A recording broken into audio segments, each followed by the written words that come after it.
Assalamualaikum warahmatullahi wabarakatuh. Salam sejahtera, salam kebijakan untuk kita semua. Saya Arul Saputra dari Universitas Andi Jemba, program studi Teknik Pertambangan semester 5. Pada video ini, kita akan membahas materi inti dari Teknik Metalurgi yang dibimbing oleh Bapak Insinyur Cesar Ahmad STMT yang fokus pada pengolahan bahan galian, hidrometalurgi, dan pirometalurgi. Khususnya kita akan membahas dan menggambarkan secara detail mekanisme pemisahan penting mulai dari sistem flutasi, konsentrasi, dan elektrostatik serta magnetik separator. Ini adalah fondasi ilmu metalurgi. Untuk mengetahuinya, tonton sampai habis untuk menguasai semua prosesnya. Let's go! Ada 6 tahapan proses bahan galian. Yang pertama, karakterisasi biji. Karakterisasi biji adalah setiap jenis mineral dan biji memiliki karakterisasi biji yang berbeda-beda. Bahkan, biji yang sama pun bisa memiliki karakterisasi biji yang berbeda. Yang kedua, komunisi. Komunisi bertujuan untuk memisahkan mineral berharga dengan pengotornya. Komunisi dilakukan dengan 2 tahap, yaitu peremukan dan penggerusan. Yang ketiga, sizing. Sizing merupakan aktivitas pemisahan partikel mineral berdasarkan ukurannya. Yang keempat, konsentrasi. Konsentrasi adalah proses-proses pemisahan partikel berharga dari pengotornya. Yang kelima, dewatering adalah proses pemisahan antara padatan dengan cairan. Dan yang terakhir adalah material handling, adalah bahan galian yang mengalami proses pengolahan bahan galian dengan cepat, baik yang berupa konsentrat basah dan kering maupun yang bersifat ampas. Selanjutnya kita masuk ke soal kedua, yaitu ada 5 macam proses konsentrasi. Yang pertama, ore sorting.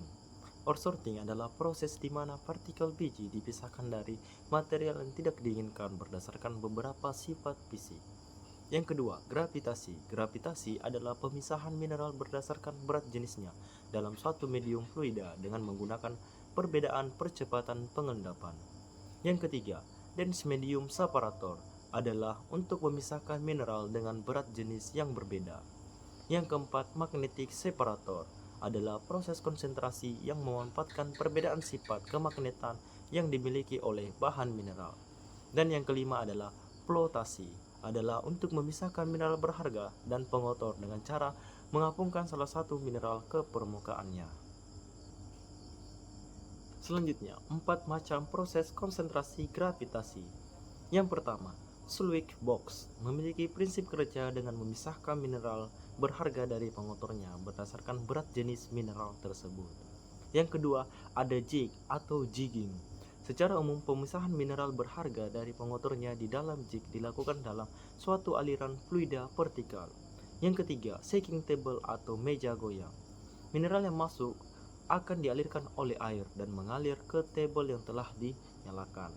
Yang keempat ada hemispiral, berbentuk lintasan yang melingkar membentuk spiral dengan arah vertikal. Selanjutnya ada 3 macam proses dewatering. Yang pertama, thickening atau pengentalan merupakan pemisahan padatan dengan cairan yang dilakukan dengan cara mengendapkan partikel-partikel dalam suatu pulp atau slurry sehingga didapatkan 50% solid. Yang kedua, filtering atau penepisan saringan atau penyaringan merupakan proses pemisahan antara padatan solid dengan cairan dengan jalan menyaring sehingga akan didapatkan solid 80%. Yang ketiga, ada drying atau pengeringan merupakan proses pemisahan antara padatan dengan cairan dengan jalan pemanasan sehingga betul-betul bebas dari cairan dan akan didapatkan 100% solid. Ada 3 macam proses dewatering. Yang pertama, thickening atau pengentalan merupakan pemisahan padatan dengan cairan yang dilakukan dengan cara mengendapkan partikel-partikel dalam suatu pulp atau slurry sehingga didapatkan 50% solid. Yang kedua, ada filtering atau penepisan saringan atau bisa juga disebut dengan penyaringan merupakan proses pemisahan antara padatan solid dengan cairan dengan jalan menyaring sehingga akan didapatkan solid 80%. Dan yang terakhir adalah drying atau pengeringan merupakan proses pemisahan antara padatan dengan cairan dengan jalan pemanasan sehingga betul-betul bebas dari cairan dan akan didapatkan 100% solid. Proses utama dalam ekstraksi HEDSPAL ada 5 proses. Yang pertama, preparasi biji. biji nikel laterit limonit digerus dan dicampur dengan air membentuk bubur atau slurry. Yang kedua ada pelindian Hedgepal. Slurry dicampur dengan asam sulfat dan dimasukkan ke dalam autoclave pada suhu tinggi dan tekanan tinggi. Yang ketiga, pemisahan padatan cairan. Larutan kaya logam PLS dipisahkan dari sisa padatan residu atau tailing melalui pemekatan dan penyaringan. Yang keempat, pemurnian larutan. Larutan PLS dinetralkan untuk mengendapkan pengotor yang tersisa, terutama besi dan aluminium. Yang kelima, produksi produk air. Ni dan CO diendapkan secara selektif dari larutan murni, biasanya menghasilkan produk antara seperti MHP. Selanjutnya, kita memasuki 3 sistem dalam konsentrasi mineral. Fokus pada penggambaran detail dan penjelasannya. Yang pertama kita bahas adalah sistem konsentrasi elektrostatik atau electrostatic separator. Yang pertama ada kotak umpan atau feed hopper.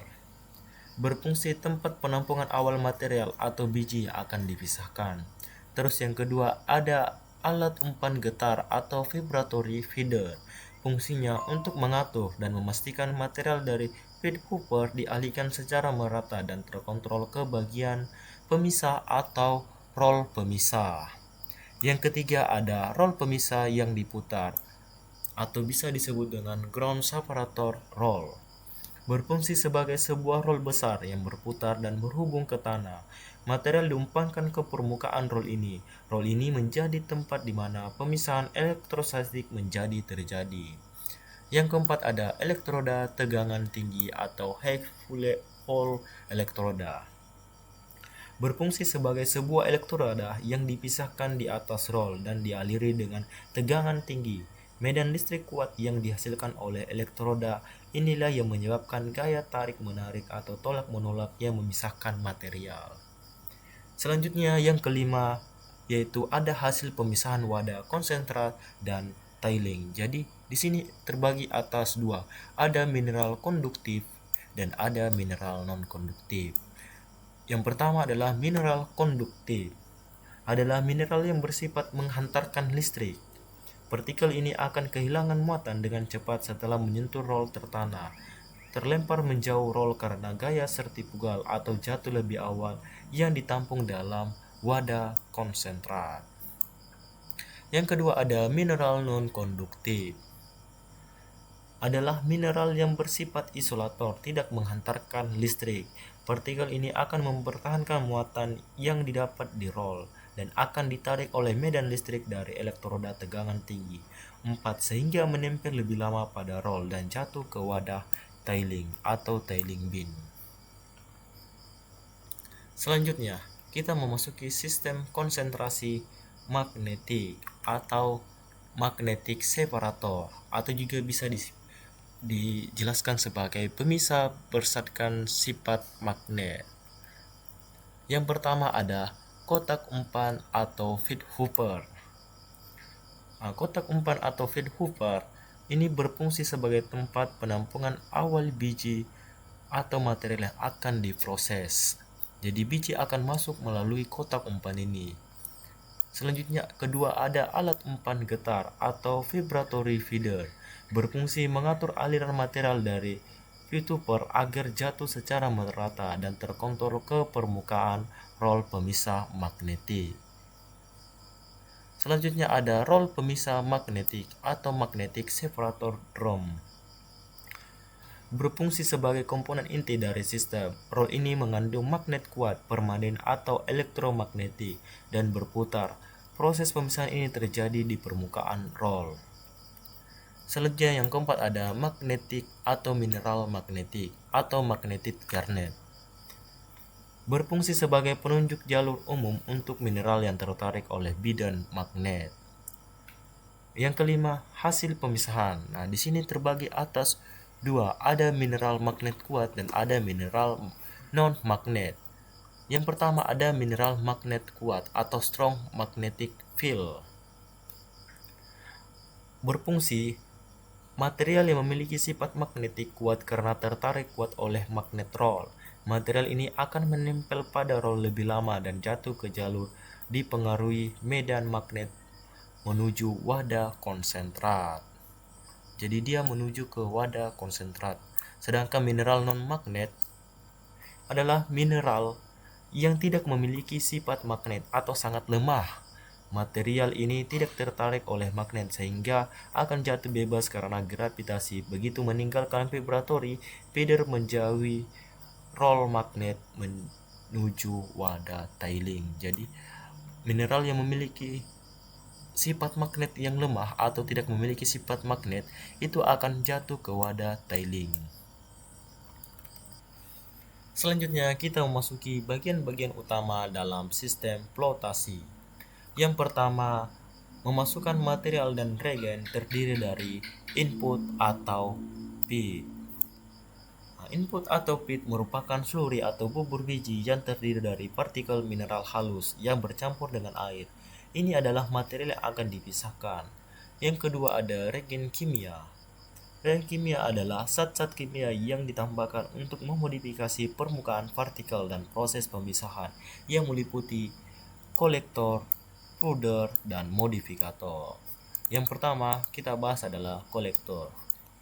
Kolektor adalah memberikan sifat hidrofobik, menolak air pada mineral yang diinginkan, membuatnya mudah menempel dengan gelembung udara. Yang kedua ada feeder atau pembuih, membentuk dan menstabilkan busa gelembung di permukaan sel agar bisa membawa konsentrat. Yang ketiga ada modifikator, adalah mengontrol kondisi pH dan lain-lain atau mengaktifkan menekan mineral tertentu.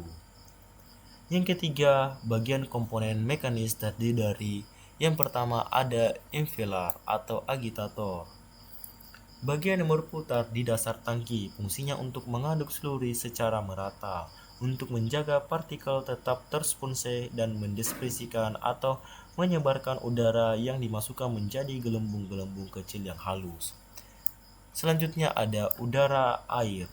Udara air dimasukkan melalui bagian bawah tangki dan disebarkan oleh impeller menjadi gelembung-gelembung.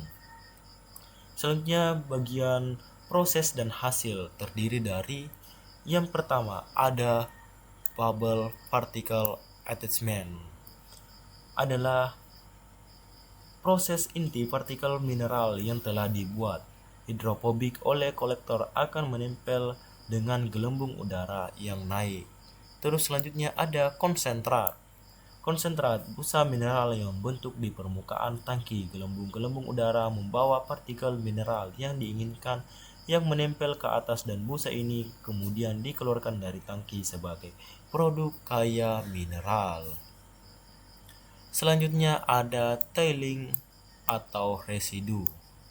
Tailing atau residu merupakan sisa yang diinginkan, yang tidak diinginkan. Biasanya mineral yang bersifat hidrofilik atau tidak menempel pada gelembung. Material ini berada di dasar tangki dan dikeluarkan sebagai limbah. Selanjutnya kita memasuki hitung kebutuhan Se murni untuk Cr2O3 menggunakan perbandingan stoikiometri massa dari reaksi. Untuk soalnya, untuk mereaksikan Cr2O3 dan MnO masing-masing 1 kg pada proses reduksi menggunakan Si dengan kemurnian 75%. Tentukan massa Si yang dibutuhkan untuk mereduksi keduanya. Diketahui massa Cr2O3 sama dengan 1 kg. Di sini kita ubah menjadi gram, maka menghasilkan 1000 gram.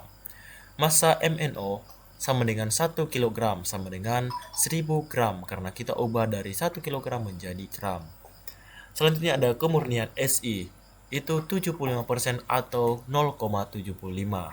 Massa molar MrSi sama dengan 28,09 gram per mol dan massa molar Cr2O3 152,00 gram per mol dan MrMnO sama dengan 70,94 gram per mol. Selanjutnya reaksi reduksi 2Cr2O3 plus 3Si menjadi 4Cr plus 3SiO2. Yang kedua 2MnO plus Si menjadi 2Mn plus SiO2. Yang pertama kita hitung kebutuhan Se murni untuk Cr2O3. rumus perbandingan stoikiometri massa. MSI sama dengan MCR2O3 dikali koefisien SI dikali MRSI dibagi koefisien CR2O3 dikali MRCR2O3. Kita substitusi menjadi MSI sama dengan 1000 dikali 3 dikali 28,09 dibagi 2 dikali 152 menghasilkan MSI sama dengan 1000 dikali 84,27 dibagi 304 menghasilkan MSI sebanyak 277,2 gram. Selanjutnya yang kedua, kita hitung kebutuhan SI murni untuk MNO, di mana rumus yang digunakan adalah MSI sama dengan MNO dikali koefisien SI dikali MRSI dibagi koefisien MNO dikali MRMNO. Kita substitusi menjadi MSI sama dengan 1000 dikali 1 dikali 28,09 dibagi 2 dikali 70,94 menghasilkan MSI sama dengan 1000 dikali 28,09 dibagi 141,88 sehingga menghasilkan MSI sebanyak 198,0 gram. Selanjutnya kita hitung total SI murninya. MSI total murni sama dengan 277,2 ditambah 198,0 menghasilkan 475,2 gram. Kita koreksi kemurnian SI sebanyak 75% menjadi MSI aktual sama dengan 475,2 dibagi 0,75 sama dengan 633,6 gram. Jawaban akhir dari hasilnya adalah massa silikon yang dibutuhkan untuk mereduksi 1 kg CR2O3 dan 1 kg MNO dengan kemurnian SI 75% adalah 634 gram SI. Itulah tadi pembahasan materi umum dari metalurgi.